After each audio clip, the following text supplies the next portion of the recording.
त्या लोकांकडे खूप वेगळ्या नजरेने पाहिलं जायचं. कुठे त्यांच्याबद्दल प्राऊड नव्हता.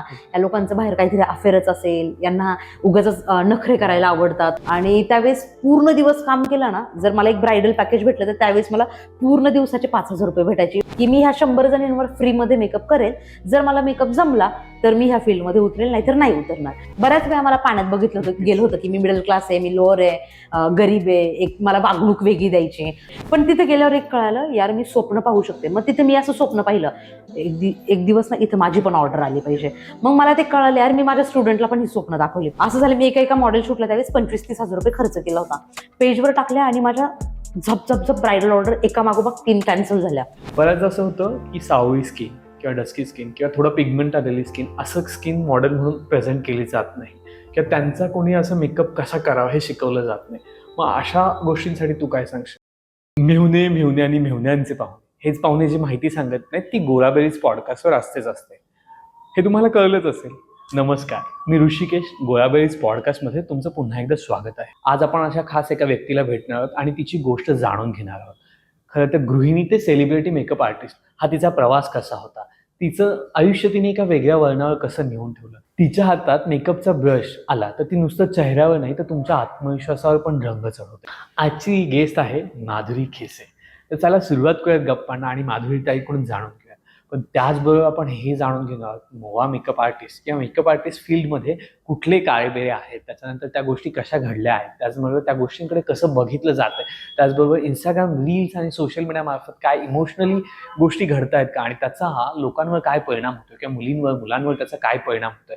आणि या सगळ्या गोष्टींच आज ताईंनी खुलासा केलेला आहे. तर पॉडकास्ट पूर्ण बघायला विसरू नका.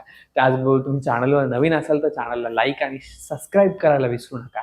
जसं आता मी बोललो की तुझी स्टोरी खरंच इन्स्पिरेशनल आहे, पण ती आम्हाला जाणून घ्यायला आवडेल की गृहिणी ते सेलिब्रिटी मेकअप आर्टिस्ट हा प्रवास कसा होता. कारण तो खूप सोपा नसणार आहे, डेफिनेटली त्यात खूप अडथळे असणार आहेत, खूप गोष्टी असणार आहेत. तर तो प्रवास कसा होता आमच्या प्रेक्षकांना सांगशील तर आवडेल.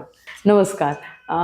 ॲक्च्युली माझा हा प्रवास खरं तर कुठूनच सोपा नव्हता. खूप खडतर प्रवासातून आली आहे आणि आता खूप चांगल्या प्रवासाला एक सुरुवात झाली आहे माझ्या. म्हणजे ते दिवस आठवले ना, अजूनही तुम्ही जसं माझं इंट्रोडक्शन करून देता ना, असं डोळे पाणवतात, कुठेतरी आठवतात यार ते जुने दिवस. खूप स्ट्रगल केलेला आहे आणि त्या खूप स्ट्रगलमधून इथे उभी राहिली आहे. खूप पळाले, खूप खूप कष्ट घेतलेत, त्याच्यामुळे आज रिझल्ट इथपर्यंत आलेला आहे माझ्याकडे. तर सगळ्यांना मी एक मला आता ती रटाळवाणी माझी ती सारखी स्टोरी नाही सांगायची आहे. बऱ्याच जणांना माझी ती स्टोरी माहिती आहे. पण एक नक्की सांगेल, मी माझ्या प्रवासातून एक शिकले, थांबू नका. खूप अडथळे येतील, पण अडथळे आले तर आपण त्याच्यातून काहीतरी उपाय काढू शकतो. किंवा एक म्हणतो ना, देव म्हणतो तू प्रयत्न तर कर, मी देऊन पाहतो. म्हणून कधीच थांबू नका, प्रयत्न खूप करत राहा. खूप यशस्वी व्हाल सगळेच जण. खूप ह्या मेकअपच्या करिअरमध्ये मी एक मेकअपचं करिअर चूज केलं, पण मला असं वाटतं कोणतंही करिअर आपण चूज केलं आणि खूप कष्टाने केलं तर खूप आपण चांगलं सक्सेस त्याच्यामध्ये मिळवू शकतो. ओके, पण आता जसं आपण बोलतोय की तू पण एक मिडल क्लास बॅकग्राऊंड मधून आलेली, पण प्रत्येक मिडल क्लास फॅमिलीमध्ये एक असतं की एक कोणीतरी कळतंय आणि त्याला फॉलो करायचंय. मग तो कसं असतं? कारण आपण ज्या जनरेशन होतो तिथे जनरली असं असतं की इंजिनियर, डॉक्टर हे करिअर्स मानले जातात. मेकअप शिकायला पण देत नाही किंवा दूरदर्शनच्या काळामध्ये असं होतं की यार मेकअप म्हणजे फक्त सिनेसृष्टीतले लोक किंवा ते एक वेगळं करिअर आहे. मग तू कसं शिकलीस आणि स्टार्ट कसं झालं? याच्या मागे पण खूप हाच खरा एक स्ट्रगल पिरियड होता म्हणता येईल. माझ्या घरच्यांचंही सेम स्वप्न होतं की माधुरी इंजिनियर झाली पाहिजे. माधुरीला विचारलं गेलं नाही, माझ्या घरच्यांनी डिसिजन घेतला माधुरीला इंजिनिअरिंग करण्यासाठी 10वी नंतर काय करायचं तर डिप्लोमाला टाकूया. डिप्लोमा इंजिनिअरिंगला ऍडमिशन घेतलं. 10वी पर्यंत मी टॉपला होते, म्हणजे टॉप 10 मध्ये मी असायचे. आणि कॉलेजला गेल्यावरती असं झालं की मी मराठी मीडियमची, आणि मराठी मीडियम मधून एकदम इंग्लिश आलं, ते इतकं डोक्यावरून जायला लागलं. आणि एक ते ऐकतो ना, कॉलेजची हवा जाते डोक्यामध्ये. एज्युकेशन मधून इंटरेस्टच निघून गेला असं म्हणता येईल माझं. आणि त्या 10वीच्या सुट्ट्या, आता एक मिडल क्लास मध्ये असल्यामुळे आम्ही चाळीमध्ये राहिलो होतो. मिडल क्लास पण नाही म्हणता येणार, आम्ही लोअर मिडल क्लास फॅमिलीमधून होतो. तर त्यावेळेस आईचे त्यांचे बचत गट होते. बचत गटामध्ये मग क्लासेस असायचे, असे उन्हाळ्याच्या सुट्ट्या असताना मेकअपचे क्लासेस, पार्लरचे, त्यावेळेस पार्लरचे क्लासेस असायचे. असे खूप सारे क्लासेस यायचे तिथे. मग त्याच्यामध्ये आता 10वीच्या सुट्ट्या झाल्यात, मग आता करायचं काय? तर आई म्हणायची जा जाऊन शिक काहीतरी, कोणता पण क्लास कर, एक मुलीला यावं सगळं, अशा हिशोबाने आई जा जा म्हणायची. म्हणून गेले. आणि मग तिथे गेल्यावर कुठेतरी एक ती बिझनेसची ओढ आली की मग ती लक्झरी लाईफ दिसायला लागली. टीव्ही मध्ये दिसायचं काचेचा दरवाजा उघडून ते एक सलोन आहे मोठं, हे माझं स्वप्न होतं. हे मला ते असं टीव्हीत बघितलं मग रिअलाइज झालं यार असं लक्झरी सलून पाहिजे आपलं, खूप छान आपण करू शकतो म्हणून. मग ते शिकायला सुरुवात झाली. पण म्हणतात ना ते शिकायला लागल्यावर कळतं. मग त्याच्यामध्ये ते पार्लरच्या लाईन होत्या, त्याच्यामध्ये गेल्यावर कळालं अरे आपल्याला हे नाही आवडत आहे. वॅक्सिंग करणं, थ्रेडिंग करणं, बऱ्याच गोष्टी असतात त्या मला आवडत नाहीये हे मला त्याच्यामध्ये गेल्यावर कळालं. मग कुठेतरी एक थोडा त्यावेळेस ते केलं आणि मग कॉलेजला जायला लागले. मग ते सोडून दिलं. मग त्याच्यानंतर कॉलेज संपल्यावर अगेन मला हे माहितच नव्हतं की डिरेक्टली मेकअप आर्टिस्ट बनता येतं. मला असं माहिती होतं आधी पार्लरचं क्लासेस यावं लागतं, पार्लर सगळं यावं लागतं आणि मग मी मेकअप आर्टिस्ट बनू शकते. मग पार्लरच्या क्लासेसला ऍडमिशन घेणं, मग तिकडे खूप सारे फेल्युअर येणं. मी ज्या फील्डमधून आली की पार्लर लाईन मध्ये जायची, जिथे कुठे क्लासेस लावले ना त्या लोकांकडे खूप वेगळ्या नजरेने पाहिलं जायचं. कुठे त्यांच्याबद्दल प्राऊड नव्हता, या लोकांचं बाहेर काहीतरी अफेअरच असेल, यांना उगाच नखरे करायला आवडतात म्हणून त्यांनी हे क्लासेस केलेत वगैरे वगैरे त्यांच्याबद्दल बोललं जायचं. आणि कुठे कुठे असंही झालं, खरंच मला हे गेल्यावर तिथे अनुभव आले की अरे मी जातीये क्लास शिकायला जाते, दिवसभर तिथे कुणी येतच नाहीये. असिस्टंट जे आहे तिथे कुणी जॉबला ठेवलंय ते लोक शिकवतायत किंवा शिकवतच नाहीये. किती 6-6 महिने रटाळवाणं गाणं चाललंय की ज्यांनी मला सांगितलं 1 महिन्यात क्लास होईल, तो 6 महिने 1 वर्ष चाललाच आहे तरी शिकून होत नाहीये. मग ते कुठेतरी असं व्हायचं यार फी भरतीये, फी वाया जातीये, एकतर पैसे नाहीयेत भरायला, आई वडिलांना वाटतं हे नाही करावं, इंजिनिअरिंग करावं, हे काय चाललंय हिचं, म्हणजे हो खूप प्रेशर होता. आणि मग असं झालं की मी 1 वेळेस सलॉन लाईन मधलं शिकले आणि आता मी ठरवलं होम सर्व्हिस करायच्या. होम सर्व्हिस द्यायची मी आधी की घरी जाऊन कुणी बोलवलं तर घरी जायचं, त्यांच्या घरी जाऊन वॅक्सिंग करायचं, फेशियल करायचं, ह्या गोष्टी करायच्या. आणि त्यावेळेस पूर्ण दिवस काम केलं ना, जर मला एक ब्रायडल पॅकेज भेटलं तर त्यावेळेस मला पूर्ण दिवसाचे 5,000 रुपये भेटायचे. एवढी खुश असायची मी त्या दिवशी की पूर्ण दिवसात एवढे पैसे भेटले. पण माझी आई खूप नाराज असायची. मी ती बॅग घेऊन निघायचे की चाललंय मला आज ऑर्डर आहे म्हणून. आई म्हणायची निघाली लोकांची तोंड चोळायला, आम्ही तुला इंजिनियर करायचं होतं, ठरवलं होतं. तिला इतकं वाईट वाटायचं यार काय माझ्या मुलीचं मी काय स्वप्न बघितलं होतं, ही काय करते. त्यावेळेस त्यांना असं होतं की बाबा प्राऊड कशात आहे, एक अभिमानाने आम्ही सांगू शकतो ना माझी मुलगी काय करते, येस इंजिनियर आहे, हे प्राऊडली सांगू. असं काय सांगू पार्लरचं शिकते, पार्लर टाकलं. मग ते कुठेतरी त्यांना खूप मनात हे होत होतं. पण आज सांगेल हे करिअर जे काय उभं आहे ना फक्त आणि फक्त त्या माझ्या आईमुळे उभं आहे. म्हणजे एक त्यांना स्टार्टिंगला नक्कीच वाटत होतं, पण त्यांना तो माझा विश्वास दिसला की हा माधुरी कुठे माघार घेत नाहीये, करायचे म्हणजे ती किती स्ट्रगल होते, आजारी पडू दे काही होऊ दे, ती पळण्याचा पूर्ण प्रयत्न करते. मग माझ्या आईने पण मला तेवढीच उभारी दिली आणि येस आज ह्या लेवलला आहे. हे नक्कीच म्हणजे अधोरेखित करायला आवडेल की आज आपण इथे जे बसलोय किंवा इथे या चेअरवर येऊन बसणारे प्रत्येक जण असेल ते डिनाय नाही करू शकणार की त्यांचं करिअर त्यांच्या आईमुळे झालेलं आहे. कारण तो सपोर्ट खूप असतो. म्हणजे बाबा तुम्हाला फायनान्शियली सपोर्ट करतात, तुमच्या डिसिजनला हो म्हणतात, पण तुम्हाला डबा करून देण्यापासून ते किती वाजता येतोय, जेवायला ताट ठेवणं, हे सगळं आई करते. सो ऍक्च्युली तिच्यासाठी एक थँक्स, एक लाईक तो बनताय बॉस. पण आता जसं तू केलंस की मेकअप आर्टिस्ट तू बनलीस, makeup artist to celebrity artist हा अगेन एक नवीन जर्नी. कारण आज गेलं ते गल्ली बोळात म्हणेल किंवा मी असं नाही म्हणाल गल्ली बोळात, पण आज गेलं की बऱ्याचशा चौकाच्या स्पॉट्सवर किंवा चांगल्या ठिकाणी मेकअप आर्टिस्ट आहेत. पण makeup artist to celebrity artist हा पुन्हा एक वेगळा टर्न आहे, वेगळा पॉईंट आहे. तो कसा होता किंवा तो कसा झाला? येस, ह्या फील्डमध्ये येण्याच्या आधी आता एक माझं परत याच्यावर जाऊया आपण माझ्या स्टोरीवर की मला पार्लरची लाईन जी माझी झाली त्याच्यानंतर मी लग्न झाल्यावर शिकले वगैरे, एका ठिकाणी सलूनमध्ये ॲज अ मॅनेजर 2 वर्ष जॉब केला. मग मी प्रेग्नेंट राहिले, मी चान्स घेतला होता. तर मला त्यावेळेस असं झालं की बेड रेस्ट लागला पूर्ण. मग बेड रेस्ट लागल्यावर मी काम नव्हते करू शकत, मग घरी बसून करू काय. मग ते मोबाईल बघून कळालं की आता मी मेकअप आर्टिस्टचा कोर्स करू शकते. मग मी ठरवलं की आता मेकअप आर्टिस्टचा कोर्स करायचा आहे. मग त्या 9 महिन्यात माझा पूर्ण अभ्यास झाला होता की मी काय करायचंय मेकअप आर्टिस्ट. आणि एक थोडंसं ना मार्केटिंगचा पहिल्यापासून किडा आहे असा अंगामध्ये की मार्केटिंग कसं करायचं याचा मला खूप अभ्यास करायला, माहित नाही का आवडतो पण खूप आवडायचं. मग मी पूर्ण अभ्यास केला होता. म्हणजे लिटरली मी एक नोटबुक बनवली होती की मी मेकअप आर्टिस्ट झाल्यानंतर काय करणार आहे. मी त्यावेळेस 100 मुलींची नावं लिहून काढली होती, माझ्या शाळेतल्या मैत्रिणी, कॉलेजच्या मैत्रिणी, आजूबाजूला राहणाऱ्या मैत्रिणी, सगळ्यांची नावं की मी ह्या 100 जणींवर फ्रीमध्ये मेकअप करेल. जर मला मेकअप जमला तर मी ह्या फील्डमध्ये उतरेल, नाहीतर नाही उतरणार. आणि मग मी त्यावेळेस एक अभ्यास केला की मी कोणाकडे अट्रॅक्ट होतीये, मी कोणाकडे क्लास लावायचा विचार करतेय, मला कोणासाठी जास्त अट्रॅक्शन वाटतंय. तर मला कळालं की जो कोणी सेलिब्रिटीचा मेकअप केलाय म्हटलं की मला खूप छान वाटतंय, म्हणजे याला काहीतरी चांगलं येते. सेलिब्रिटींपर्यंत पोहोचलोय म्हणजे जर सेलिब्रिटी यांच्यावर विश्वास ठेवतात तर नक्कीच हे मेकअप खूप चांगलं करत असतील. मग हा एक थॉट घेऊन मी ठरवलं की येस बॉस, बाहेर निघणार तर मी सेलिब्रिटी मेकअप आर्टिस्ट म्हणूनच निघणार.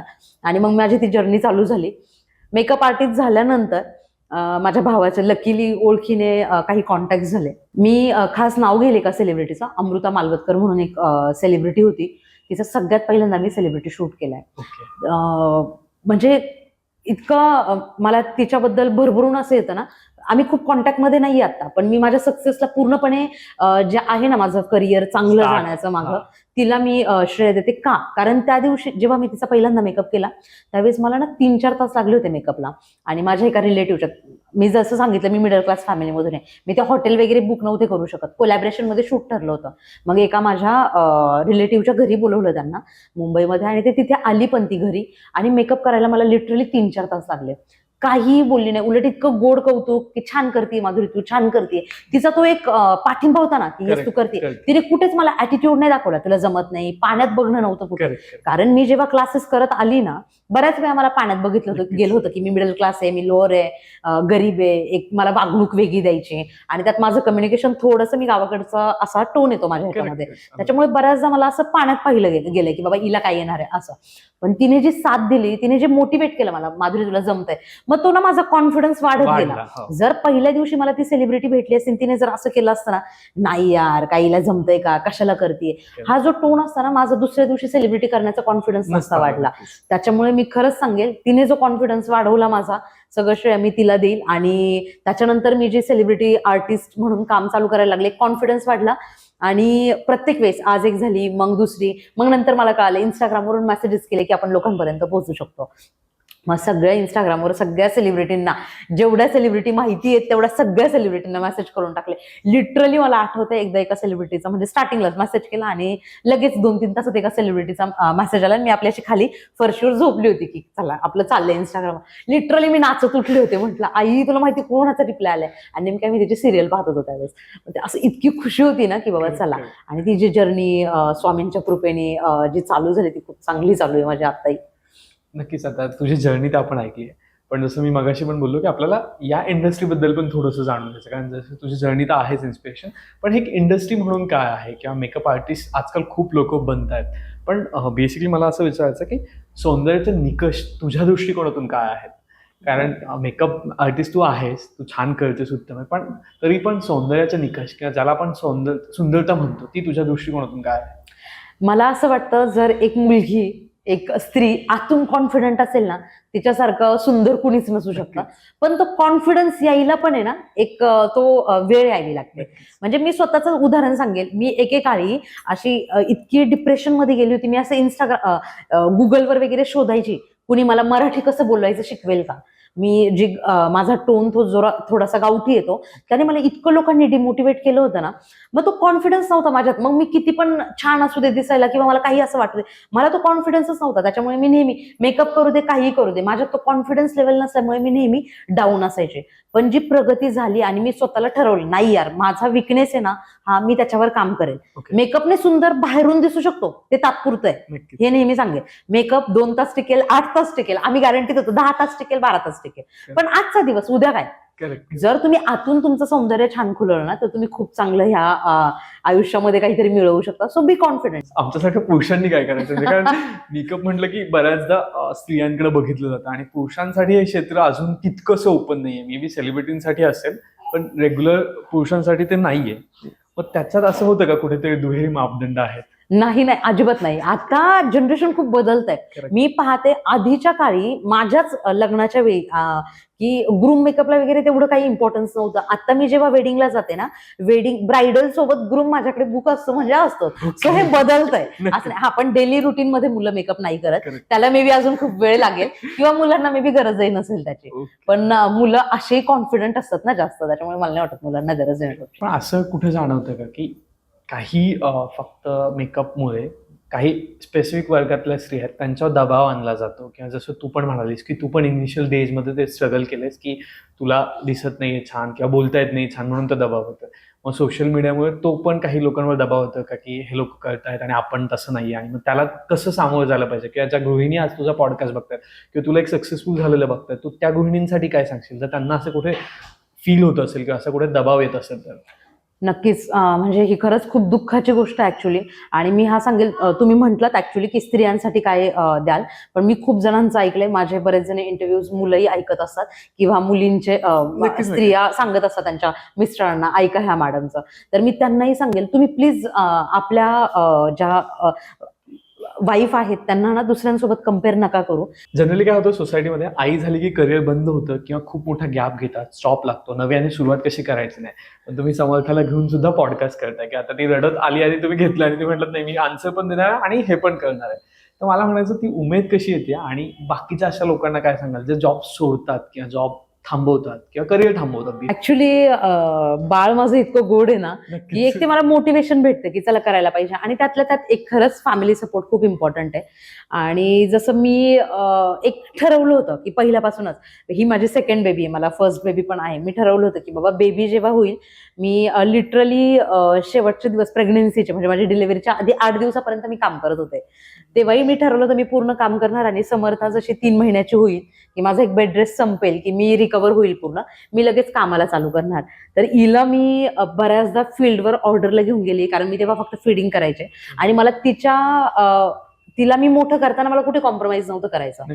सो मी तिला जिथे कुठे ऑर्डरला जाईल, मला माझं करिअरही थांबवायचं नव्हतं आणि मला तिलाही कुठे कमीपणा द्यायचा नव्हता की बाबा मम्मा नाही भेटली. सो मी नेहमी तिला माझ्यासोबत ऑर्डरला घेऊन जायचे, कुठे जिथे ऑर्डरला जाणार आहे. कधी कधी 2 दिवस जावं लागायचं, कधी कधी 1 दिवस. तर सकाळी तिला सोबत घेऊन जायचे, रात्री सोबतच घरी यायचो आम्ही. आणि तिनेही खूप छान मला सपोर्ट दिलाय, ऍक्च्युली खूप केलाय. आता नाही करत आहे कारण आता मला खूप झोप आली आहे आणि आम्ही रडत आलोय मम्माकडे, तर मम्माला घेणं खूप गरजेचं होतं. पण खरंच ती खूप सपोर्ट करते मला, आणि एवढं गोड बाळ भेटलंय त्याच्यामुळे आहेच. सगळ्यांनाच मी एक सांगेल, ज्या नवीन आई झालेल्या आहेत, आपल्या बाळाला एक मोटिवेशन म्हणून पहा, एक एनर्जी म्हणून पहा, की त्यांच्याकडे पाहून इन्स्पायर होऊयात आपण की आपण पण करू शकतो. एक आता बाळ झालं, आता माझं करिअर थांबेल, प्लीज असं नका करू. उलट त्या करिअरला अजून कसं छान बनवू शकतो याचा अभ्यास करा आणि खूप छान आपली प्रगती करा सगळ्यांनीच. ताई, बऱ्याच असं होतं की ज्यावेळेस कुठली गृहिणी किंवा कुठली स्त्री जॉब करते किंवा बिझनेस करते, तर तिला एक दबाव असतो की घरचंही सांभाळायचं आणि हेही करायचं. मग अशा वेळेस तू तुझी कसरत कशी सांभाळतेस?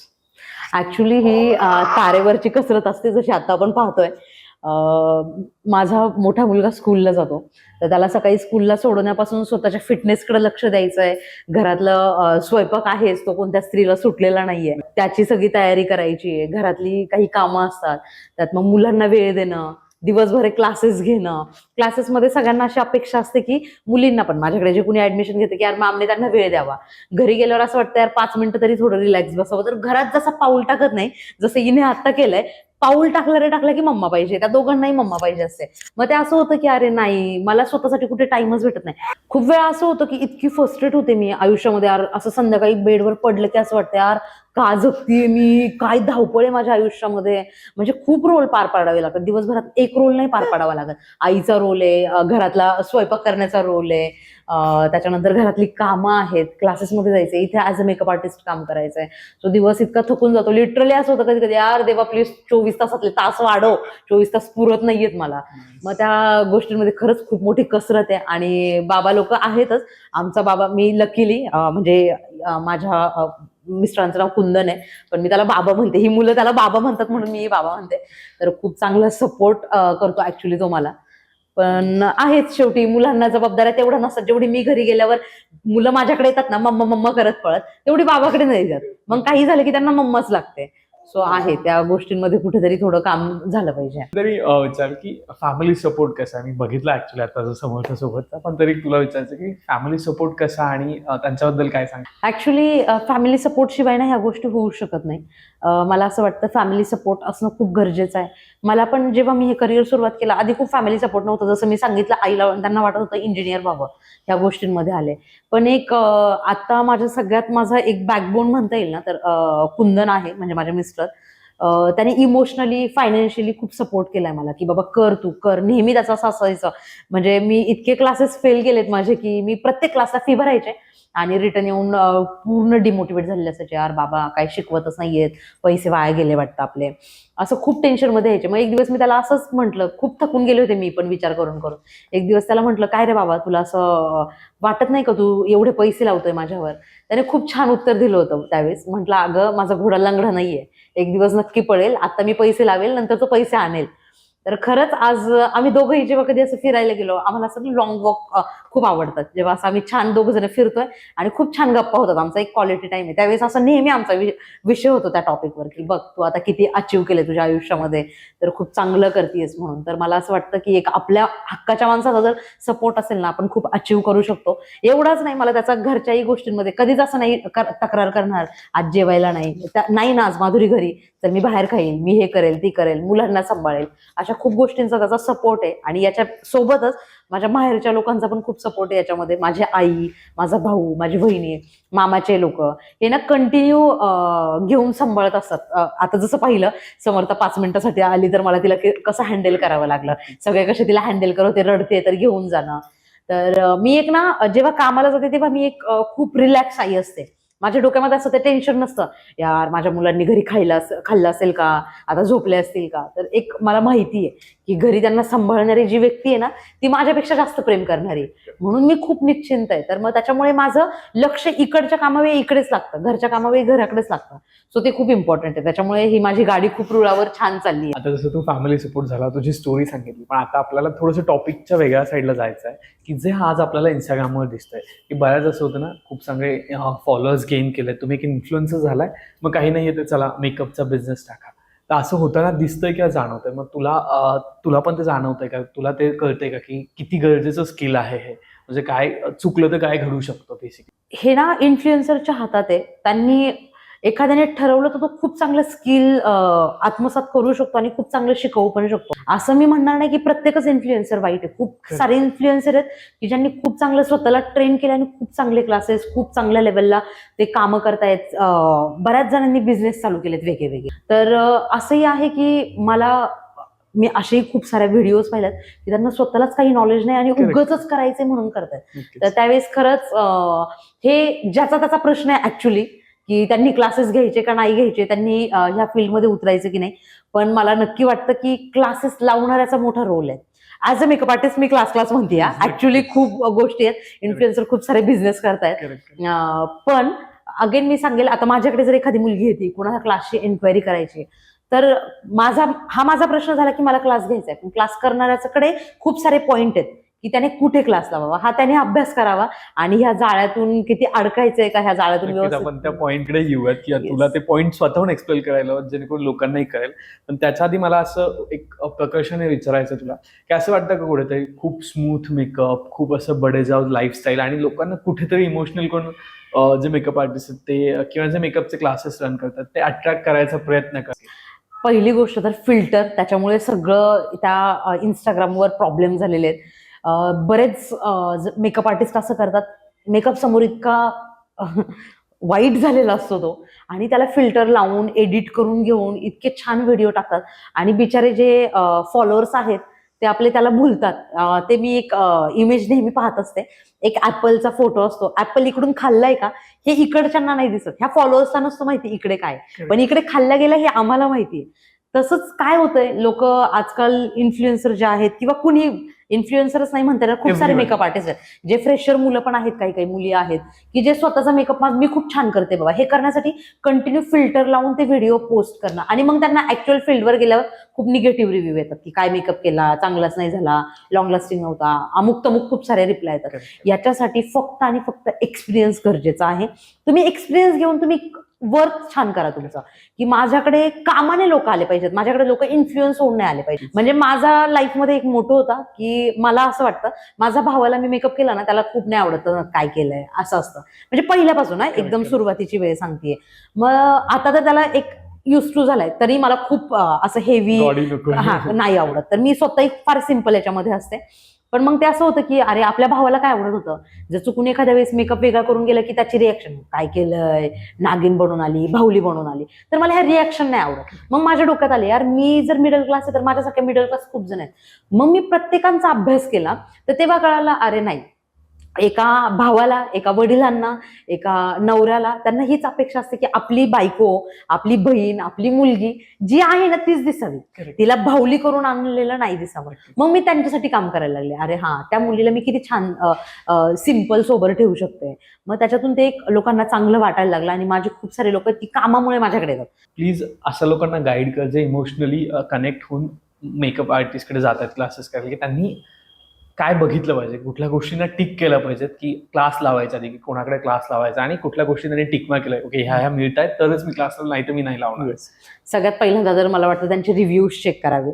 कारण हे बघा, कोणता मेकअप आर्टिस्ट किंवा कोणतीही फील्ड असू दे, म्हणजे एखादा ऍस्ट्रोलॉजर पण असू दे, कोण असं सांगेल स्वतःहून की नाही मी वाईट आहे यार, माझ्याकडे नका येऊ कुणी, असं कोणीच नाही सांगणार. बरोबर. प्रत्येक जण आपलं चांगलंच सांगत असतो. तर हा तुमचं काम आहे. तुम्ही क्लास लावताय ना, तर तुम्ही एन्क्वायरी करा. मी सांगते माधुरी खेसेकडे क्लास लावायचा ना, माधुरी खेसेकडेच एन्क्वायरी नका करू, माधुरी खेसेच्या स्टुडंटकडे एन्क्वायरी करा. पण तीही एकाकडेच नका करू. होऊ शकतं एखादा माझा खूप मोठा फॅन असेल, तो खूप चांगलं सांगेल.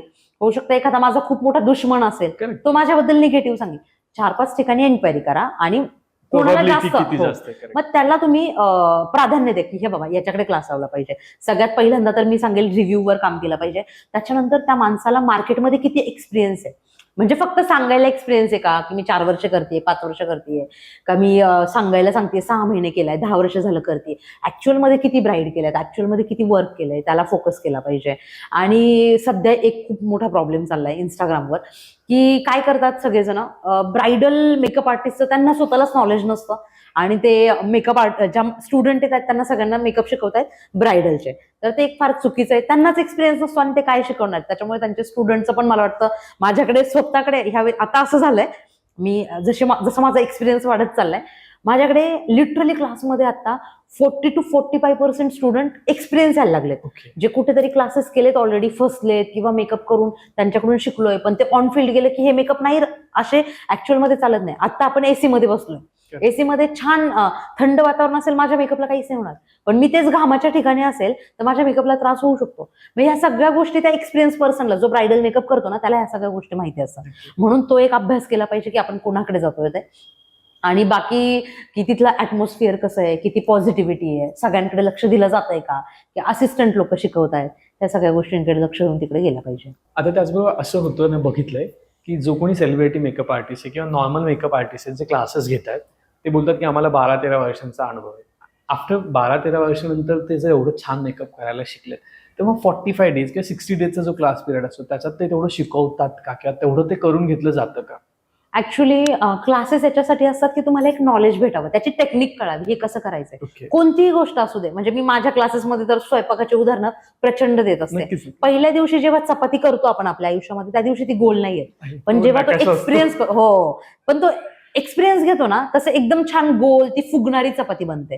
सेम आमच्या मेकअप आर्टिस्ट फील्डमध्ये की तुम्हाला एक आम्ही टेक्निक शिकवतो की बाबा हा चपाती जशी म्हणतो लाटणं असं फिरवलं की चपाती गोल होईल, तसंच सेम मेकअपमध्ये स्ट्रोक कसे घ्यायचे, कोणते प्रोडक्ट कसे लावले पाहिजेत, ह्या सगळ्या गोष्टी शिकवल्या जातात. आणि ते ट्रेनरवर पण अवलंबून आहे की तुमचा ट्रेनर किती चांगलं शिकवतोय आणि ते खरंच करून घेतोय का. माझ्या क्लासेसमध्ये लिटरली पाहत पण असतील इंस्टाग्रामवर, मी माझ्या स्टोऱ्या टाकत असते, मी लिटरली स्टुडंटला थांबवून घेते, ते उद्या जातील, हो ते जातील, नाही आज नाही मॅम प्रॅक्टिस करायची, आज कंटाळा आलाय, घरी जायचे, काम आहे घरी. पण उद्या काय होतं, मार्केटमध्ये लोक त्यांना विचारतात झाली का तुमची प्रॅक्टिस, केलं का व्यवस्थित, ते स्वतःचं नाव नाही सांगत, ते माधुरी खेसेवर नाव ढकलू शकतात की नाही त्यांच्या क्लासमध्ये झालंच नाही, मी तिथून शिकले. याच्यामुळे मी इतकी स्टुडंटची काळजी घेत असते की आमच्याकडे एक ट्रॅकर शीट मेंटेन करतो आम्ही क्लासमध्ये, की त्यांना ट्रॅक करतो. तुम्हाला जे शिकवलंय त्याचे तुम्ही शिकवलं गेलंय त्याची साईन घ्यायची. म्हणजे आज सपोज मी एक टॉपिक शिकवलं स्मोकी आईज, तर स्मोकी आईजची 2 वेळा प्रॅक्टिस करायची, त्याची साईन घ्यायची माझ्याकडून, आलंय म्हणून, प्रॅक्टिस व्यवस्थित झाली, सगळं जमलंय, आणि मगच त्याच्यानंतर तुम्ही घरी जाऊ शकता. एवढं स्ट्रिक्ट आहे आपल्या क्लासमध्ये. आणि बऱ्याच जणांना इंस्टाग्रामवर बघून असं वाटतं आहे मी फार प्रेमळ, पण असं होतं की त्यांना बऱ्याचदा की अरे मॅम किती स्ट्रिक्ट आहे माझ्या क्लासमध्ये. आणि मला असं वाटतं की जेव्हा एवढ्या मुली घेऊन सोबत जायचं असतं ना, तेव्हा एक क्लासमध्ये कुठेतरी रूल्स अँड रेग्युलेशन्स असणं खूप गरजेचं आहे. पण मला असं वाटतं म्हणजे जनरली, किंवा मध्यंतरी खूप मेकअप आर्टिस्टला ट्रोल केलं होतं, तुलाही माहिती माहिती असेल ताई, त्यात कधीतरी तुझंही नाव आलं असेल लोकांकडून. पण असं कुठेतरी समाजात आपण पसरवलं जातं असं बघते का, की शिक्षणाची उपयुक्तता नसते आणि म्हणून मग तुम्ही काय तर मेकअप आर्टिस्ट होऊ शकता? मी माझे बरेच स्टुडंट मला एन्क्वायरी करतात, मॅम इंग्लिश येणं गरजेचं आहे का? पण मी त्यावेळेस त्यांना सांगते, फॅनला फॅनच म्हणतो आपण, फ्रीजला फ्रीजच म्हणतो. तशा आमच्या काही बेसिक गोष्टी त्यांना तेच वर्ड म्हटले पाहिजे. आता मी माझं स्वतःच एक्झाम्पल सांगते. मी जसं मगाशी म्हटलं की मला ना मराठी बोलताना, आधी मी जेव्हा ह्या फील्डमध्ये आले ना, इंस्टाग्रामवर व्हॉइस ओव्हरचा जमाना आलाय आता सध्या. एखाद्या वर्षामध्ये खूप चाललंय ते. मला ना व्हॉइस ओव्हर करायला खूप लाज वाटायची, किंवा मी आधी माझे स्वतःचे बोलतानाचे कोणतेच व्हिडिओ नाही टाकायचे मला. कारण बरेच जण असे नेहमी सांगायचे, यार तू खूप गावठी बोलते. आणि काही काही जण मुद्दामून पॉइंट आउट करून की माझं थोडंसं मला बॅकफूटला आणण्यासाठी, यार काय तुझे हेच नाहीये, तू एवढं गावठी बोलते वगैरे. पण एक मला वाटतं की आपण जर स्वतःवर काम केलं ना, आपण ठरवलं ना, येस बॉस मी हे करू शकते, मग त्यात शिक्षणाची गरज आणि कशाची गरज नाहीये. तुमचा एक कॉन्फिडन्स गरजेचा आहे. मी करू शकते. फक्त मी एवढं सांगेन, प्रामाणिकपणे करा जे करता येते, आणि चांगल्या पावलावर. एक देव पाहतोय, म्हणजे आपण म्हणतो ना, कर्माचं फळ कर्म आहे शेवटी, ह्याच आयुष्यामध्ये भोगायचे. त्याच्यामुळे जे कराल ते प्रामाणिकपणे करा. ऍक्च्युली हे खूप महत्वाचं आहे. कुठलंही करिअर करताय, प्रामाणिक असाल तुम्ही तुमच्या करिअरशी, तर तुम्ही नक्कीच त्याचा एंड पर्यंत पोहोचाल, जे सक्सेस म्हणून हवंय तुम्हाला ते पोहोचाल. पण पुन्हा एक प्रश्न उभा राहतो की क्लासेस केल्यानंतर एक सर्टिफिकेट आपल्याला मिळतं. ते सर्टिफिकेटच्या बेसिसवर ते इतके युजफुल होतात का, की ते एखाद्या चांगल्या स्टँडर्ड सॅलूनमध्ये किंवा एखाद्या ठिकाणी जर त्यांना स्वतःचं ओपन नाही करतायत, पण तिथे ते जाऊन जॉब करू शकतात, किंवा ब्रायडल मेकअप ते करू शकतात, किंवा सेलिब्रिटी मेकअपला ते अप्रोच करू शकतात. आता हे प्रत्येक क्लासेसचा पॉईंट वेगळा असू शकतो. म्हणजे प्रत्येक क्लासेसमध्ये मला माहित नाही की त्यांच्या क्लासेसमध्ये ते किती स्टुडंटला तयार करून घेतात. पण मी माझ्या क्लासमध्ये 100% गॅरंटी देत असते. 100 नाही, मी 1000% गॅरंटी देऊ शकते. आणि मी स्टुडंटला टास्क पण देत असते, जेव्हा कधी सीझन असतो, की तुम्हाला क्लास करतानाच तुम्ही मार्केटिंग एवढं चांगलं करायचं, मेकअप एवढा चांगला करायचा आहे की तुम्हाला क्लास चालू असतानाच ऑर्डर्स आल्या पाहिजे. आणि मी तेवढं बनवून घेते त्यांना. आपल्याकडे 5 डेजचे मॉडेल शूट असतात, की त्यांना 5 डेज 5 मॉडेल माझ्यासमोर 5 ब्राईड रेडी करून दाखवायच्यात, आणि क्लासेसमध्ये कंटिन्यू प्रॅक्टिस चालू असते.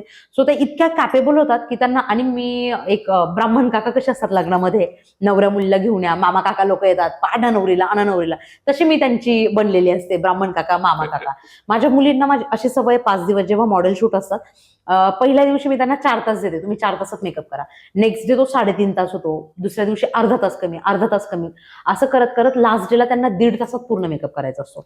मी त्यांना एवढं कॅपेबल करून घेते ना, की उद्या ते लग्नात जर कुठे मेकअपला गेले, वेडिंगला, तर त्यांना फास्ट मध्ये मेकअप करता आला पाहिजे. सो येस, माझ्या स्टुडंटच्या बाबतीत मी नक्की सांगेल की ते कॉन्फिडेंटली कोणत्याही सलॉनमध्ये जाऊन किंवा कुठे त्यांना जॉब करायचा तिकडे ते जॉब करू शकतात, आणि ते स्वतःचे ब्रायडल ऑर्डर्स पण घेऊ शकतात. हे माझ्या क्लासेसचं. आणि अजून मेन सांगेल मी की माझ्या क्लासमध्ये मी फक्त त्यांना ब्रायडल ऑर्डर घ्यायला नाही बनवत. मी त्यांना इतकं, जेवढे माझ्याकडे ऑपॉर्च्युनिटी वेगळ्या वेगळ्या येतील ना, तेवढ्या मी पूर्णपणे देण्याचा प्रयत्न करते. मी कितीतरी स्टुडंटला सेलिब्रिटी शूट, आता तुम्ही पाहिलं असेल सेलिब्रिटीज आजकाल, म्हणजे हा ट्रेंडच मी आणला ऍक्च्युली मार्केटमध्ये, सेलिब्रिटी शूट्स करणं, की सेलिब्रिटींना मेकअपसाठी घेणं आणि ते कोलॅबरेशन वगैरे ऍड करणं. मी जेव्हा आले तेव्हा हा ट्रेंड नव्हता, मी चालू केला. आणि आता माझे स्टुडंट जेव्हा कधी एन्क्वायरी करतात कुठे, कुणी असं विचारते ह्या सेलिब्रिटी किती चार्जेस घेतात, मग ते जेव्हा ते चार्जेस कळतात त्यांना असं वाटतं, अरे यार आपण नाही करू शकत. बऱ्याचदा मी असे त्यांना ऑपॉर्च्युनिटी दिल्यात की यार चला सेलिब्रिटी मेकअप तुम्ही करा, मी नाही ना तिथे जाऊ शकत, तुम्ही जा, तुम्ही करून द्या तिथे. कारण आता माझं शेड्यूल फार बिझी झालंय, तर मी माझ्या स्टुडंटला ती ऑपॉर्च्युनिटी असते. आणि मी स्वतः, आता माझी एक स्टुडंट आहे लास्ट बॅचची, तर मी तिला एका सेलिब्रिटीचं हेअरस्टाईल करायला पाठवलं होतं. तिचा लिटरली त्या 3-4 दिवसात मला फोन आला, मॅम, म्हणजे रडत होती लिटरली, मॅम थँक्यू, तुम्ही मला ते सेलिब्रिटी पाशी पाठवलं, मला 2 ब्रायडल ऑर्डर त्याच्यामुळे बुकिंग झाल्यात. एक लोकांपर्यंत नाव पोहोचतं. मग एक मला त्या ब्लेसिंग्स पण भेटतात यार, मी स्टुडंटसाठी जेवढं करते ना तेवढ्या मला ब्लेसिंग्स भेटतात. आणि आपल्याकडे ऑपॉर्च्युनिटी पण खूप साऱ्या असतात. मी माझ्या स्टुडंटला फॅशन शोला नेणं, वेगवेगळ्या ठिकाणी ब्रायडल ऑर्डरला माझ्यासोबत घेऊन जाणं, जेणेकरून तिथे त्यांना स्वप्न पाहता यावे. आता माझं स्वतःचं सांगते, ब्रायडल मी पण आधी लोकांना खूप असिस्ट केलंय, खूप मेकअप आर्टिस्टला. तेव्हा तर मला असं व्हायचं की बापरे एवढा, म्हणजे मी एकदा सनीज वर्ल्डला एका मेकअप आर्टिस्टला असिस्ट करायला गेले होते. ते सनीज वर्ल्ड बघून असं झालं होतं, फार मिडल क्लास फॅमिलीमधून एवढं मोठं रिसॉर्ट पाहिले, बापरे असं झालं होतं, बापरे. पण तिथे गेल्यावर एक कळालं, यार मी स्वप्न पाहू शकते. मग तिथे मी असं स्वप्न पाहिलं, एक दिवस ना इथं माझी पण ऑर्डर आली पाहिजे. मग मला ते कळालं, यार मी माझ्या स्टुडंटला पण ही स्वप्न दाखवली पाहिजे. मग मी माझ्या स्टुडंटलाही सोबत घेऊन जात असते की JW मॅरिटला ऑर्डर आहे का, चला कोणतरी सोबत चला, तुम्हाला कळेल तिथं कसं एक अँबियन्स असतो, कसा आहे, कसं काम केलं पाहिजे, जेणेकरून त्यांची पण एक प्रगती होते त्या गोष्टींमध्ये. आणि जसं तू म्हणालीस की स्वप्न पाहिलं, आपल्याला सगळ्यांनाच माहिती की आपलं जगच स्वप्नांवर आहे. आपण स्वप्न पाहिले तर आपण ते अचीव्ह करण्यासाठी ऍटलीस्ट धावपळ करतो, धडपड करतो, आणि ती खूप गरजेची आहे. तर तुमची ती अचीव्ह होतात. बरेचसे लोक बोलतात आजकाल गल्ली गल्लीमध्ये पण मेकअप आर्टिस्ट आहेत, किंवा खूप मोठ्या सिटीजमध्ये सेलिब्रिटी मेकअप आर्टिस्ट खूप आहेत, खूप कॉम्पिटिशन वाढलंय. पुन्हा लोकांच्या मनात हा प्रश्न होतो की ह्याचं जायला पाहिजे की नाही जायला पाहिजे. तुम्ही जितके सक्सेसफुल झालाय तितकं आपण सक्सेसफुल होऊ शकू का नाही, हे पण मनाचे प्रश्न असतात. त्याच्यानंतर काही लोकांचं असतं की आम्हालाच आत्ता ठीक आहे मिळालंय की कसं करायचं. मग ही कॉम्पिटिशन आणि ह्या सगळ्याच्या ह्या फील्डमध्ये उतरण्यासाठी काय केलं पाहिजे? सगळ्यात पहिल्यांदा तर मी सांगेल, मलाही खूप कॉल्स किंवा मेसेजेस येत असतात असे. कॉम्पिटिशन जबरदस्त वाढलंय ह्या फील्डमध्ये, आता एंट्री करू की नको असा खूप जणांना प्रश्न पडतो. नक्कीच. पण एकदम साधं सरळ सांगते, कॉम्पिटिशन कशामध्ये नाहीये. कोणतंही तुम्ही मार्केट घ्या, कोणताही बिझनेस घ्या, प्रत्येक बिझनेसमध्ये कॉम्पिटिशन हे आहेच. हे तुमच्या हातात आहे, तुम्ही कॉम्पिटिशन कसं क्रॅक करताय. आता जसं की चहाचं दुकान अमृततुल्य, पुण्यामध्ये खूप अमृततुल्य आहेत. अमृततुल्य म्हटलं की पहिलं कोणतं नाव आठवतं? येवले. येवले अमृततुल्य. का चहाची दुकानं नाहीयेत का? खूप सारी दुकानं आहेत, पण लोकांना तोच चहा का डोक्यामध्ये आठवतो. किंवा बिस्किट घेऊया आपण, बिस्किटचं मला फार मोटिवेशनल स्टोरी ऐकायला आवडतं. मी आजच पार्लेजी बिस्किटची स्टोरी ऐकत होते. आताच मी मध्ये एका खेडेगावामध्ये डोनेशन करायला गेले होते. तिथे मला लहान मुलं भेटली काही, तर मला त्यांना ना बिस्किट वगैरे द्यायचं होतं काहीतरी. तर त्या दुकानात खूप खेडेगावात होतं, तर तिथे ते पार्लेजी बिस्किट होतं. मग मला असं कुठेतरी झालं, यार ब्रँडिंग इम्पॉर्टंट आहे, तुमचं मार्केटिंग इम्पॉर्टंट आहे. तर ह्या मार्केटमध्ये सगळीकडे कॉम्पिटिशन आहे, पण ह्या गोष्टींना कुठे माघार नाहीये. जर तुम्ही तुमची एखादं जे प्रोडक्ट आहे ते जर व्यवस्थितरित्या मांडलं लोकांपर्यंत, तुम्ही व्यवस्थित पोहोचवला. तुम्हाला मेकअपचा क्लास करायचा आहे आणि तुम्ही जर का मेकअपचा क्लास सोडून तुम्ही तो ब्रायडल मेकअपचा क्लास करायचा आणि तुम्ही तिकडे एकदम हेवी मेकअप कसे करतात वगैरे ते शिकताय, तर तुम्ही मार्केटमध्ये पुढे नाही जाऊ शकत. तुम्हाला कोण ऑर्डर देईल? माझ्या स्वतःचा एक एक्सपिरियन्स सांगते तुम्हाला याच्यावरून. मी जेव्हा ह्या फील्डमध्ये आले ना, मला असं कळत नव्हतं की कोणाकडे क्लास करायचा, काय करायला पाहिजे. एक ना मी लॉकडाऊनमध्ये असताना इंस्टाग्रामवर, फेसबुकवर एक माझ्याकडे ना मेकअप आर्टिस्टचे खूप व्हिडिओ यायचे. तर मी ठरवले यार इकडे जायचं मेकअप आर्टिस्टचा क्लास. गुजरात, अहमदाबाद ह्या साईडला ना मेकअप आर्टिस्ट आहेत खूप सारे, जे की खूप हेवी मेकअप करतात. म्हणजे लिटरली खोटं नाही सांगणार, ते आईजवर निसर्गचित्र वगैरे कसं काढायचं इथपर्यंत शिकवतात. आणि माझं असं झालं की मी त्यावेळेस तिकडे इन्फ्लुएन्स झाले आणि तिकडे क्लास लावला. माझ्या त्यावेळेस चांगल्या ब्रायडल ऑर्डर वगैरे खूप चांगल्या चालू होत्या आणि मी तिकडे क्लास केला. मी तिकडे खूप चांगले मॉडेल शूट वगैरे केले, ते हेवी मेकअप शिकले, कलरफुल मेकअप शिकले आणि मी ते माझ्या पेजवर टाकले. असं झालं, मी एका मॉडेल शूटला त्यावेळेस 25-30 हजार रुपये खर्च केला होता. पेजवर टाकले आणि माझ्या झप ब्रायडल ऑर्डर एका मागोमाग 3 कॅन्सल झाल्या.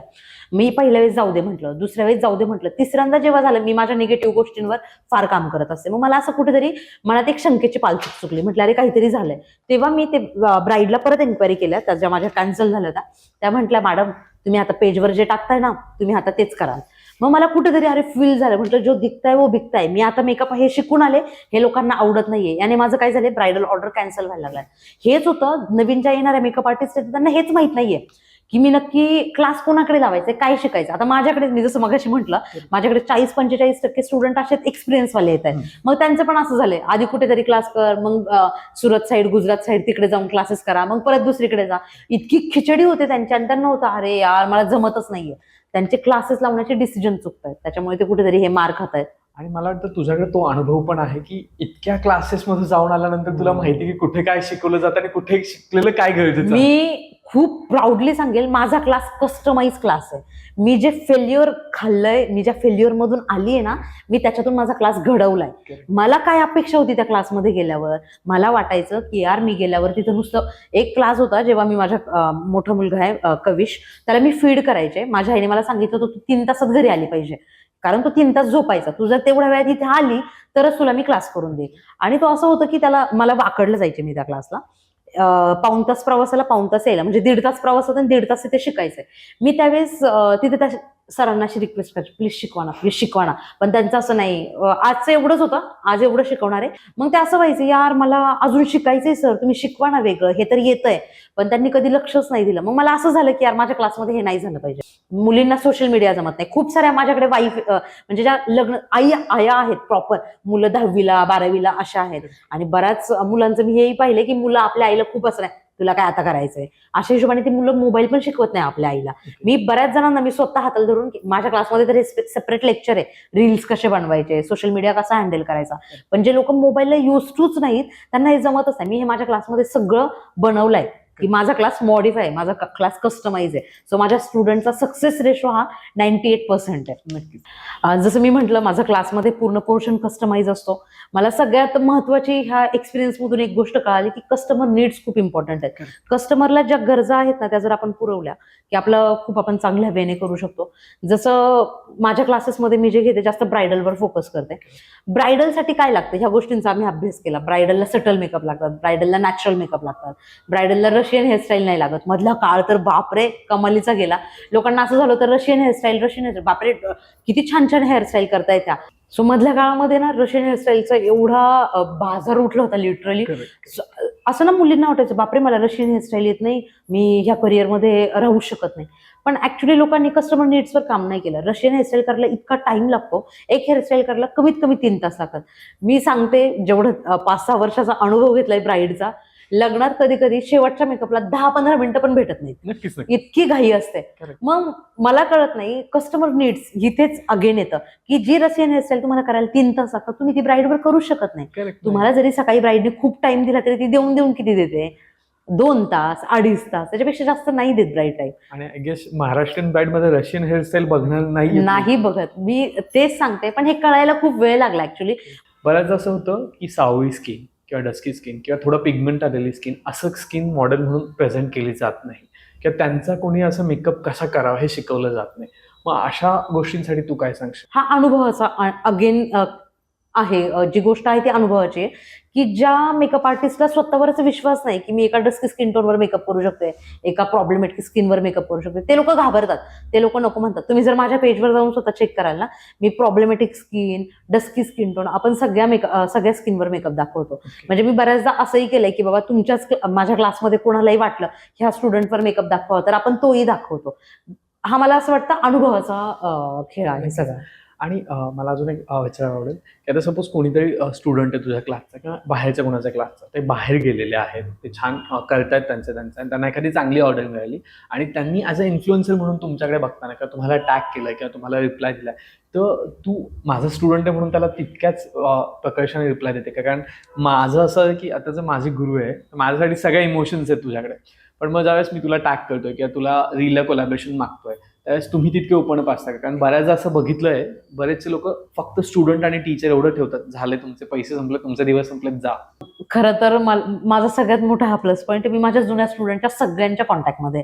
असं कधीच होत नाही. मी त्यांना आणि तेवढं फ्रीडम दिले, हक्काने मला कॉल करायचा.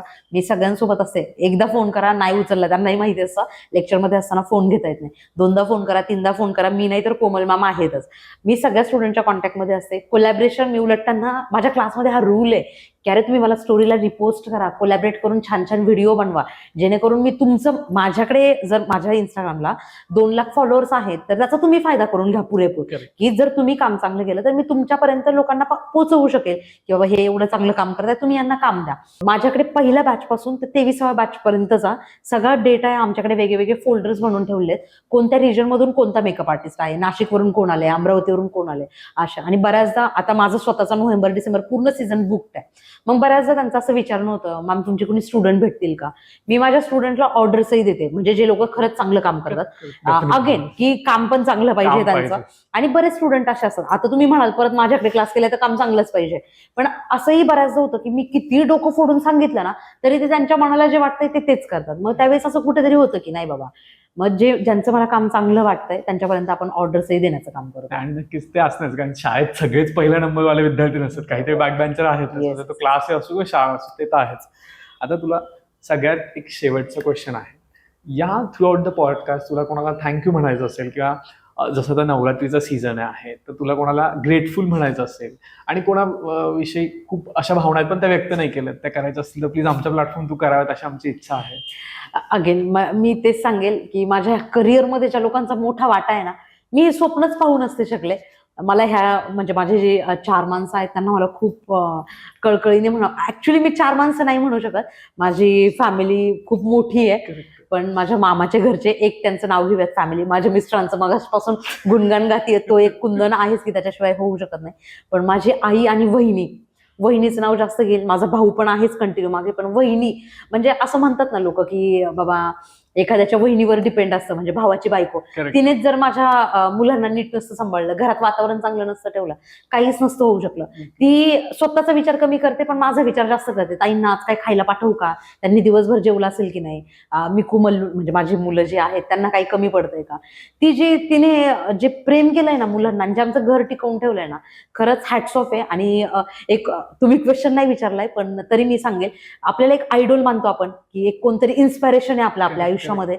माझी वहिनी आणि माझी आई प्रचंड इन्स्पिरेशन भेटतं मला त्यांच्याकडून. थकतच नाही ते अर्धी लोक. म्हणजे मला असं होतं मी काम करून करून माझं असं होतं संध्याकाळी यार मी किती थकली, पण माझी आई आणि माझी वहिनी थकतच नाही. ते 24 तास म्हटलं तरी ते काम करतात. मी माझ्या आईला कितीतरी वेळा असं म्हटलंय, माझ्या आईला घर प्रचंड साफ लागतं, ती किती काम करू शकते, कशी उठते. मध्ये रील येत होते ना, आपल्या आया एवढ्या वर्ष पण असं काम करतायत आणि आपण लगेच जमतो. मग मला असं काहीतरी होतं यार मी आईकडे बघते, ही माझीच आई आहे का, मला एवढा कंटाळा येतो, ही किती काम करते. सो खरंच ह्या लोकांना म्हणजे, आणि मला ना खरंच सांगते, मला बाहेर जायची गरज नाही पडत की एखादा मोटिवेशन बघण्यासाठी, इन्स्पिरेशन बघण्यासाठी. मी ज्या दिवशी मनाने खूप नाराज होते ना, आज मला खूप डाऊन फील होतंय किंवा कोणतरी मला बोललेलं असतं काहीतरी, कोणतरी मला असा कमीपणा दाखवून दिलेला असतो, त्या दिवशी हक्काचा माणूस आहे आपला माझा नवरा. त्याच्या जायचं खांद्यावर जाऊन सांगायचं, बाबा मला आज कोणतरी असं असं म्हटलं, तसं तसं म्हटलं. त्या माणसासारखं मला बूस्ट कोण करत नाही, एकदम हाय लेवलला नेऊन ठेवतो. आणि माझा भाऊ आहे जो एक अजून आवर्जून सांगेल, म्हणजे तो कधी स्क्रीनवर कोणाला दिसला नाही माझ्या सपोर्टमध्ये, पण माझा पूर्ण बॅकचा सपोर्ट आहे ना. माधुरीचा क्लास उद्या चालू होतोय, सगळं नीट मॅनेजमेंट झालंय का, सगळे टी शर्ट्स आलेत का, काय काय वस्तू लागतायत तर सगळ्या आल्यात का, क्लास नीट मॅनेज झालाय का, चेअर्स लावल्यात का, पीजीवरच्या मुली त्यांचं राहण्याची सोय, ह्या सगळ्या गोष्टी इतक्या उत्तम प्रकारे करतो. सो खरंच हॅट्स ऑफ आहे माझ्या फॅमिलीला. खरंच थँक्यू. मामाची फॅमिली आणि माझे दीर आणि जाऊबाई पण आहेत, त्याही सध्या इतके छान आम्ही सगळेजण एकत्र राहतोय. तर खरंच थँक्यू तुम्हाला सगळ्यांना, तुम्ही आहात म्हणून मी आहे. असंच खूप प्रेम करा माझ्यावर, असंच हक्क गाजवा माझ्यावर आणि मलाही तुमच्यावर हक्क गाजू द्या. Thank you so much. आता बऱ्याच जसं मगाशी आपण वुमन्स विषयी बोलत होतो किंवा महिला आणि पुरुषांमध्ये काय असतात जबाबदाऱ्या. आता बऱ्याचशा महिला आहेत ज्यांच्यासाठी तू इन्स्पिरेशन आहे, तर तुझ्याकडे बघतात आणि तुला ते प्रत्येक म्हणजे माझ्या मते DM कमेंटमध्ये हे क्वेश्चन्स बरेच असतात की तू कसं मॅनेज करतेस घर, ब्रँड, त्याच्यानंतर क्लासेस आणि प्रत्येक स्टुडंटला अटेन्शन देणं आणि हे सगळं, तर ते कसं मॅनेज करतेस? ऍक्च्युली माझ्या आयुष्याकडे पाहण्याचा मोठं खूप वेगळा आहे. मी फार पॉझिटिव्ह पर्सन आहे. माझ्या घरामध्ये छोटूसं घर आहे पण सगळ्या घरामध्ये पॉझिटिव्ह थॉट्स लावून ठेवले. कधी कधी मलाही असं होतं, पण मला एक वाटतं सकाळी उठल्या उठल्या तुम्ही कोणत्या मूडमध्ये उठताय आणि तुम्ही स्वतःला काय सांगताय ते खूप इम्पॉर्टंट आहे. एक पॉझिटिव्ह फील ठेवला ना तुम्ही सगळं अचीव्ह करू शकता. आणि सगळ्या लेडीजला सांगेल, तुम्ही कुठून मला हा व्हिडिओ पाहताय माहित नाहीये, पण जर तुम्ही खूप साध्या गावातून खूप आयुष्यामध्ये थकल्या आहेत की काय करू आणि आता काही सुचतच नाहीये असं तुम्हाला वाटत असेल, तर तुम्हाला माझ्या एका स्टुडंटची एक स्टोरी सांगते. माझ्याकडे एक स्नेहा म्हणून स्टुडंट होत्या बारामतीच्या. त्यांना खरंच म्हणजे क्लासला ना ऍडमिशन घ्यायला तर पैसे जाऊ द्या, त्यांना फोनवर पण बोलता येत नव्हतं असं. त्यांचे मिस्टर म्हणत होते काय तुला फोनवर बोलता येत नाही, तू काय जाऊन तिकडे क्लास लावणार आहे. पण तिच्या हट्टापायी त्यांनी सांगितलं की बाबा नाही तू तिला सांग क्लास करू दे म्हणून. आणि त्यांनी फोनवर एन्क्वायरी केली, क्लासची एन्क्वायरी वगैरे दिली. मग त्यांनी मंगळसूत्र घाण ठेवलं. अगेन ते माझं ऐकून इन्स्पायर झालेले होते. एक कानातल्याचं जोडाने ठेवलं होतं. मग तिने माझ्याकडे क्लास लावला. क्लासमध्ये मी एवढं त्यांना मोटिवेट कर, स्पेसिफिक माझ्या क्लासची ही खासियत आहे एक सांगेल की मी जो स्टुडंट खूप बोलतो मी त्याच्यावर जास्त फोकस नाही करत, जो नाही बोलत ना मी त्याच्यावर फोकस करते की बाबा तुला पुढे आणायचंय मला. ती तर खरी माझी कसरत आहे की तुला कसं मी पुढे आणतेय. तर ती स्टुडंट आज एवढी सक्सेस आहे ना तिच्या लाईफमध्ये. म्हणजे तिचे मिस्टरांनी मला नंतर एकदा फोन केला होता खास सांगायला की बाबा ती खूप इम्प्रुव्हमेंट झाली तिच्यामध्ये. म्हणजे पहिली स्नेहा आणि आत्ताची स्नेहा काहीच साम्यच नाहीये, म्हणजे तिला कोणी ओळखूच नाही शकणार. तिलाही तिच्या घरून खूप अपोज होता. आता मी तर माझं एक्झाम्पल सगळ्यांना सांगत असते. मलाही खूप वाटत होतं नको 2-2 मुलांना घेऊन हँडल करणं खूप हॅक्टिक होतंय. खूप अजिबात अशी खूप छान अशी लाईफ चालू आहे असं अजिबात नाहीये. पण अगेन आपण ठरवलं ना, हे नेहमी सांगत्या, ठरवले ती गोष्ट लगेच केली पाहिजे तरच ते आपण करू शकतो. की आपण झोपलेला असतो, आता सपोज मी झोपलोय, मला पाणी प्यायचंय पण यार ते पाणी तिकडे तर मी कशाला उठून जाऊ तिकडे. मग ते मला लगेच करायचं असेल तर काय करायचं. तर याचा एक रूल आहे, जेव्हा तुमच्या एखादी गोष्ट डोक्यात येते की मला हे काम करायचंय तेव्हा ती गोष्ट 3 सेकंदाच्या आत केली पाहिजे. मला पाणी प्यायचंय, मला तिथे जाऊन उठून जायचंय, लगेच गेलं पाहिजे. हे तुमच्या माइंडला सारखं सांगत जा, मला छान दिसायचंय, मग त्यासाठी काय करायचं हे लगेच करा. उद्या करू, परवा करू, ढीग नका वाढवू तुमच्या लिस्टचा. जेव्हा आले डोक्यामध्ये तेव्हा करा. मी असं म्हणत नाही तुम्ही माझा मेकअपचा क्लास कराच आणि मगच सक्सेस व्हा. तुम्ही काहीही करू शकता. तुम्ही स्वतःला विचारा, तुम्ही कुकिंगमध्ये छान आहात का? तुम्ही कुकिंगमध्ये काही करा. तुम्हाला वाटते वेगळ्या वेगळ्या गोष्टीमध्ये आहात आणि खांद्याला खांद्या पुढे जाण्यापेक्षा जसं मी आणि माझा नवरा कुंदन आम्ही दोघं सोबत चाललोय, सेम तसेही तुम्ही सोबत चाला आणि खूप पुढे जाऊयात आपण सगळेच मिळून. तर आता हे सगळं झालंय आणि अजून एक तू नवीन ब्रँड घेऊन आलीस. म्हणजे मला माहिती हा व्याप सरता सरत नव्हता, झेपत नव्हता, तू एवढी दमत होतीस, तरी तू एक भरजरी नावाचा ब्रँड घेऊन आली आहेस. म्हणजे तो बऱ्याच कोलॅबोरेशन मध्ये आहे मान्य, पण त्याच्यात तू आहेस एक लीडिंग म्हणू शकतो की एक पार्ट म्हणू शकतो आपण त्याचा, तू आहेस. तर त्याबद्दल आम्हाला काय सांगशील? ऍक्च्युली भरजरी हे एक माझं स्वप्न होतं. भरजरी हे नाव नंतर सुचलं, पण एक कपड्याचं दुकान, साड्यांचं दुकान माझं असेल हे मी खूप आधी पाहिलेलं स्वप्न आहे. म्हणजे माझ्याकडे ना स्वतःकडे एक माझा फोटो पण आहे कॉलेज लाईफ मधला आणि ज्यांनी माझा तो फोटो काढून ठेवलाय. म्हणजे मी डिप्लोमाच्या याच्यामध्ये होते तेव्हा मी ते असे ना कुर्तीज वगैरे आणायचे पुण्यातून, जिथे होलसेल भेटतात. म्हणजे 75 रुपयाला 100 रुपयाला भेटायचं ना, मी त्याच्यावर 10 रुपये काढायचे, 100 रुपयाला 110 रुपयाला विकायचे. मला ती जाम मजा यायची. म्हणजे माझं थोडं फॅमिली बॅकग्राऊंड आहे. माझ्या मामाने त्यांनी खूप स्वप्न पाहायला शिकवले, बिझनेस करा बिझनेस करा, आणि माझं पहिल्यापासून ते डोकं चालतं की मार्जिन काढणं. आता मग मी त्याच्यात असं अरे 100 रुपयाचा 110 रुपयाला विकतोय. मग ते एक स्वप्न पाहिलं होतं. तो माझ्याकडे फोटो पण आहे माझा छान, आणि ते खूप दिवस असं वर्ष चाललं होतं यार कधीतरी आपल्या आयुष्यात पाहिजे. आणि त्यात माझ्यासाठी एक मोठी सक्सेस म्हणजे एक मोठी गोष्ट आहे अशी, पुणे. आता आम्ही राहतो भोसरीमध्ये, पुणे म्हणजे लोकांसाठी एक अरे पुण्यात गेली, पुण्यात जायचं असा. मग जसं मला आठवतंय मी 10वीला गेल्यानंतर पुण्यात गेले होते पहिल्यांदा, बसने गेले होते मनपाने. तर मनपाला उतरले आणि मनपापासून दगडूशेठला जायचं होतं. तो पहिला पुण्यातला पहिला पार्ट कळला तो कळला, मनपा टू दगडूशेठ. मग आप्पा बळवंत चौक कळाला, एबीसी चौक, आणि मग तो एफसी रोड. कॉलेज लाईफ गेल्यावर तो एफसी रोड कळणं खूप इम्पॉर्टंट आहे की एफसी रोडला ते कपडे वगैरे विकायला असतात. ते लहानपणी म्हणजे म्हणतो ना त्या दिवसापासून ते एक डोक्यात स्वप्न होतं यार, हा किती छान ना, इथं कोण दुकान कसं टाकू शकते यार, अशा विचारांची मी होते की यार आपलं कधी हे स्वप्न पूर्ण होणार, आपलं तर होऊ शकत नाही अशा हिशोबाने. आणि आज माझं भरजरी माझं शॉप मी तिथे टाकलंय. अगेन माझे 2 पार्टनर आहेत त्याच्यामध्ये.